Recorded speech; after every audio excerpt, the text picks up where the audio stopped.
Don't mess that hair up. He looks thrilled. Yeah. Welcome back to Hometown Hoops. Coming up in just a moment, our game of the week, Bridgeport, Frankenmuth at Bridgeport. It's going to be a good one. But first, continuing our exclusive coverage of the Special Olympics, Earl Arms goes in depth with a coach and volunteer who talks about the awesome feeling athletes get during competition.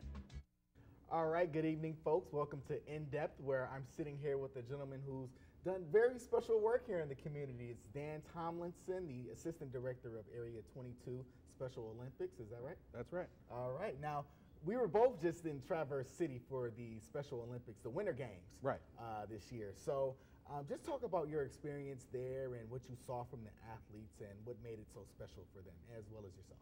Well, we spent 4 days up there, and we had 3 days of competition, and it was a little bit of a unique experience for our athletes because there was no snow for our snowshoers. So they ran on the straw instead, and you know it didn't bother them. I think they're pretty used to adapting, just because of they've had to do that all their life, and they all had a great time. All of the athletes from Area 22 won some medals, had a lot of fun, made some friends.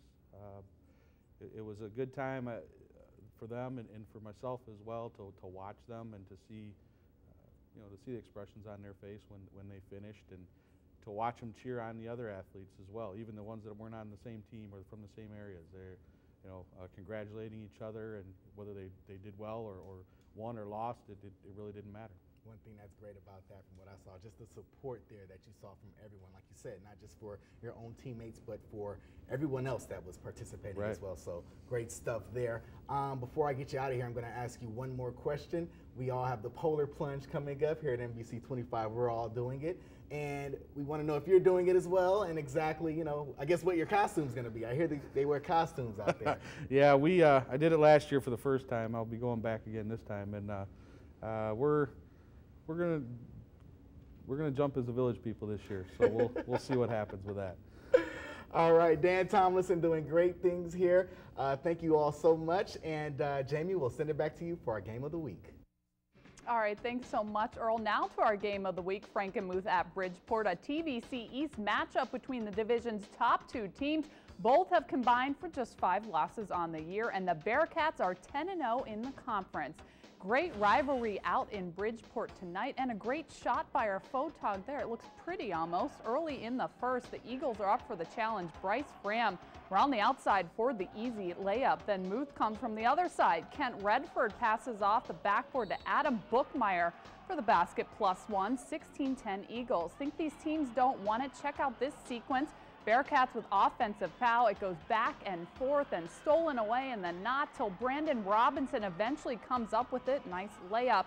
Second half, Bearcats find their groove. Lance Monroe makes it 32-20 Bridgeport. This game was back and forth all night. Joel Warnamundi makes it a 1-point game for Muth. Would stay close through the fourth, but the Bearcats' ball control and defense late gives them the W, 50-46. Head coach Jason Kowalski likes how his team responded at the break.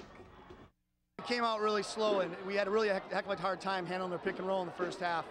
Made some adjustments. We went under the screen, switched, and we basically picked up the pressure. Told us that we had to pull it together, pick up the defense, extend everyone, and find a way to win it. We played as a team. We was down 12, and we came back as a good team. That's what good teams do. We win. Back to Fenton we go for the boys matchup. The Tigers hosting Swartz Creek. Huge night for the Hickoff twins. We begin with Ryan, 3-pointer here. He surpasses 1,000 career points. They let him keep a basketball as well. Congratulations, Ryan, headed to Notre Dame College next year. Dragons actually leading this thing early on. David Withy withers his way to the hoop. Swartz Creek goes up by 1. And then it's Dylan Hickoff's turn. The penetration basket from him. Tigers now up 6. Great move from number 22. Fenton strikes again. The kick out to Eric Reedman. 3-ball from him. Fenton rolls to 17-1. 72-56 is how it ends. Morris Orioles visiting Hamady. Introductions, the big sophomore there, DeMar Ford, and we're going to see him in the game. He's going to go for the rebound and puts it down easily for the Hawks in the first. And let's talk about another sophomore, Jameel Demps. He's going to see a lane and pull up. That made it 8-0 Hamady. Morrice calls a timeout. But after the TO, more of the same. Demps again under the basket for a pretty 2. Hawks scored 12 before the Orioles even get on the board. There's another jumper there by Marcel Horn. He's a senior. Hawks cruise 73-29 the final there.